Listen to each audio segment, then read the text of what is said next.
Where did all the big pike go? Every year as summer rolls around, anglers start to scratch their heads wondering where the big gators have gotten to.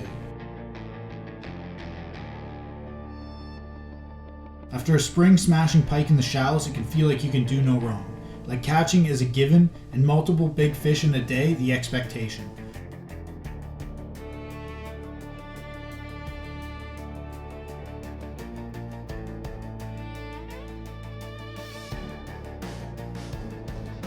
But the summer heat has a way of humbling anglers.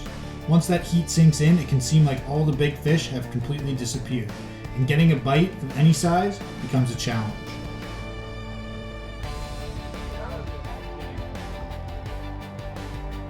Where have these big fish gone? Come along and find out how to find the summertime monsters you're after. They're not far away, but it can take a big change in tactics to get them. Welcome back to another episode in our hunt for the giants of Georgian Bay. Northern pike are one of our favorite species to target year-round. They have an allure of a giant catch like muskie, but a big enough population that you can catch multiple in a day. While the small pike can be found just about anywhere and caught on just about anything, trophy pike are different. And on big bodies of water like Georgian Bay, they undergo significant movements throughout the year. Not just in areas of the lake, but depths too. Small pike will put up with warm temperatures, but the trophy pike we're after absolutely will not. They tend to prefer temperatures more closely associated with what you think of as lake trout range, which is why they are shallow in spring and fall, but seem to disappear all summer. There's really only a couple options for getting down to the depths these pike are using: jigging or trolling. Both can be effective, but have their own time and place. Our go-to tactic? Trolling. It's faster, allows us to cover more water, and keep our bait down deep for longer periods of time, which is beneficial as we don't know the exact spots fish are using on a regular basis, since these spots are big, so fish can move around a lot. Understanding water temperature is the key to unlocking summer pike patterns. Early in the summer, hold that thought, we've got a fish on. Oh, well, rod's up.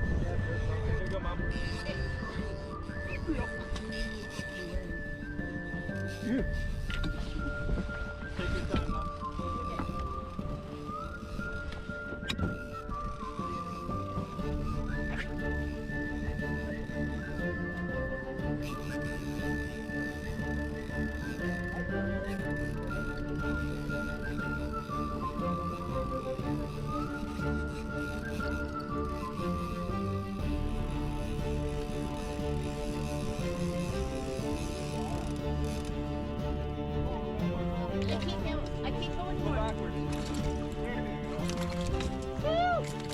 Where were we?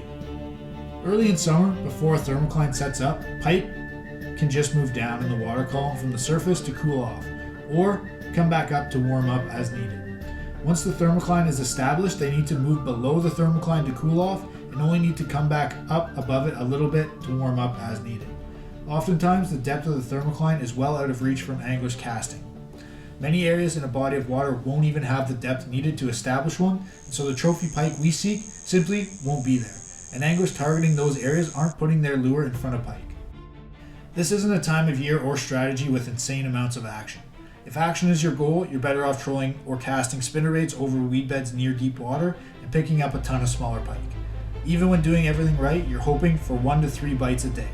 But when you do get a bite, it's usually one to remember.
it heavy? Yeah, I could barely, and especially with my wrong hand.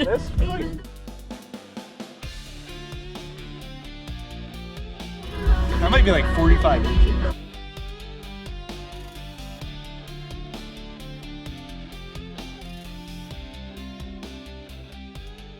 Four and a half. 44 and a half. Yeah. 44 and a half.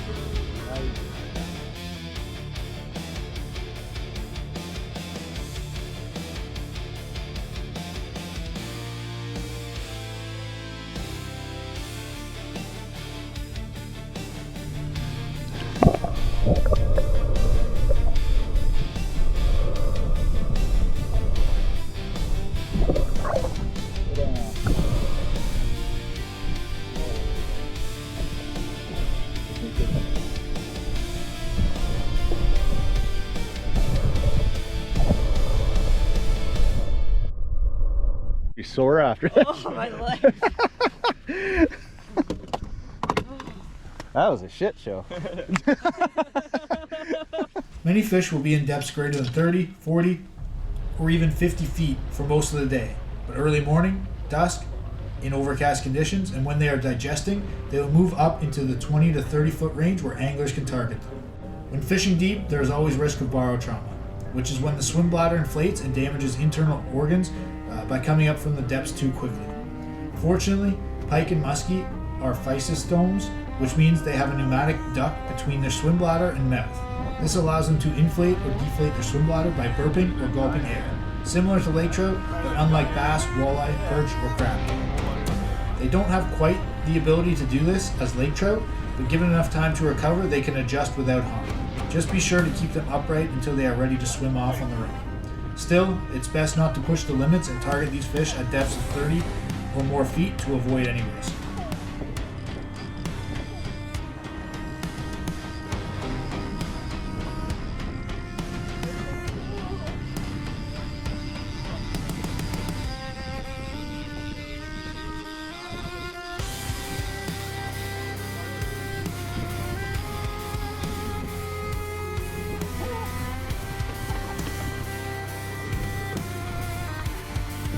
Another big one in the net.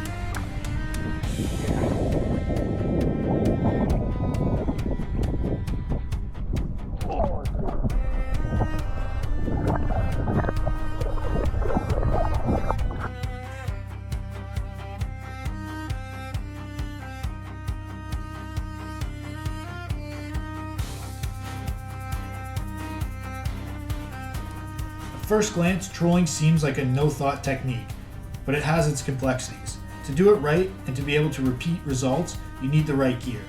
Long, slow-action rods to absorb the impact of a fish attacking a bait moving so fast, line counter reels to ensure you know where your bait is and can put it back to the same spot once you get results, a good set of rod holders so you won't tire from holding them all day long, GPS, map card so you can stay in the target zone without snagging, then comes setting your lure to the target depth. This unknown was one of the reasons we despised trolling for so long. Not knowing depth easily meant having to waste a lot of time with trial and error or simply fishing with no confidence or clue where our bait was. There's too many lures and not enough time to learn how each behaves in all the scenarios you can encounter on the water. This is why we developed Trolling Depth IQ. We did the math and modeled over 60 commercial and custom baits to give you the most precise lure dive depth information on the market. Trolling Depth IQ explains the factors impacting lure dive depth, gives dive depth curves for each lure at 3 speeds, and gives exclusive access to an online tool for creating custom dive depth charts under any condition. Input the line you're using, the speed you want to troll, even water temperature, and get the dive depth for your bait of choice instantly. Set your bait to the exact depth you want it at. No guessing, no depth. Spend less time experimenting and more time catching.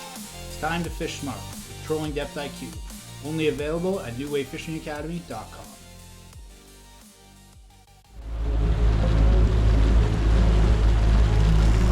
Yeah.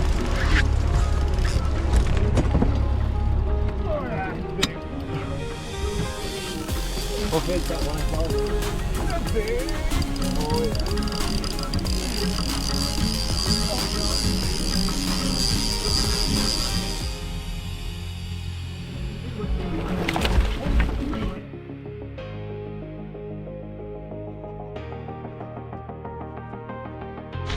Big one in the net, boys.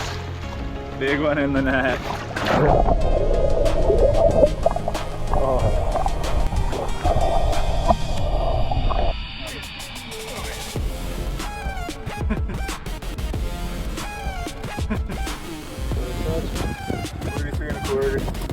$43.25. Yeah.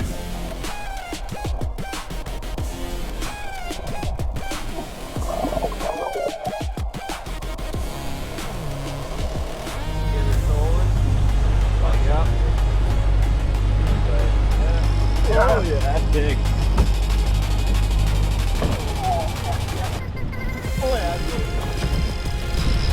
It jumps like number 2.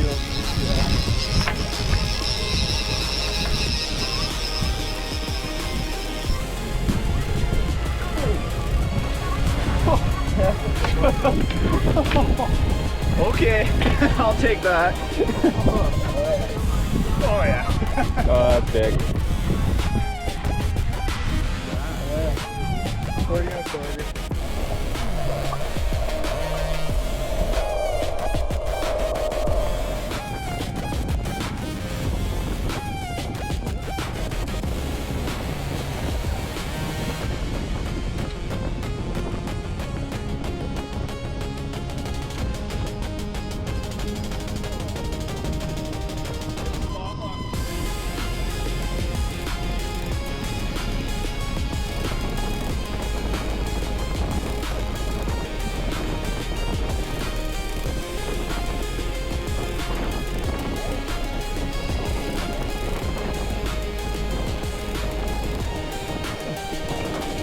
Just because summer is here doesn't mean you need to stop catching monster pike. Understand the water, adjust your tactics and location, and put more fish in the net. As the summer heat bakes down and temperatures rise into the upper 70s, keep in mind the added stress this will put on the fish. Having the right gear to not prolong the fight unnecessarily, the right tools for unhooking quickly and safely, as well as a big net to keep them in the water as you remove hooks, are all a must to minimize the stress of the fish and to ensure a quick and safe release.